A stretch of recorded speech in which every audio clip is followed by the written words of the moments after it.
Welcome to English Learning from Scratch. Today we learn how to describe pain and aches using body parts.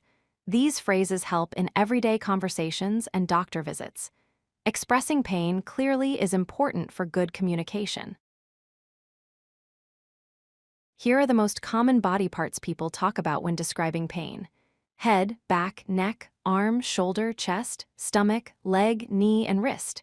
These are the parts where aches happen most often in daily life. The simplest way to describe pain uses these patterns. My body part hurts. I have a pain in my body part. Body part hurts. Pain in my body part.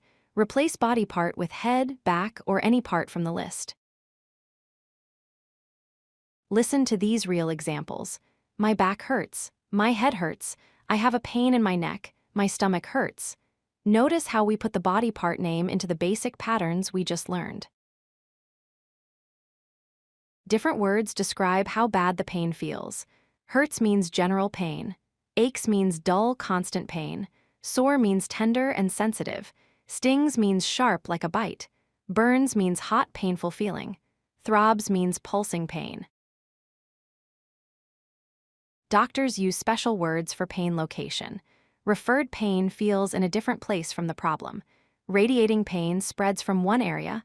Localized pain stays in one spot. Visceral pain comes from inside organs. Somatic pain comes from muscles and skin. Doctors ask patients to rate pain using scales. Numerical rating scale is numbers from 0 to 10. Visual analog scale is a line from no pain to worst pain. Wong-Baker Faces uses faces showing different pain levels. McGill Pain Questionnaire asks many detailed questions. Practice combining words we learned. My leg aches badly. I have pain in my shoulder. My head throbs. My back hurts a lot. Mix body parts with pain words to make complete sentences.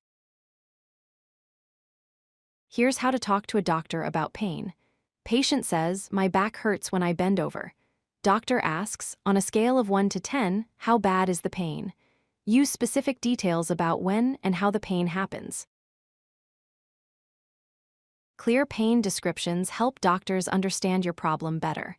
Always mention the body part, how bad it hurts, and when it happens. Good communication leads to better medical care and treatment. If you like this video, hit that like button and don't forget to subscribe. Visit codelucky.com for more such useful content.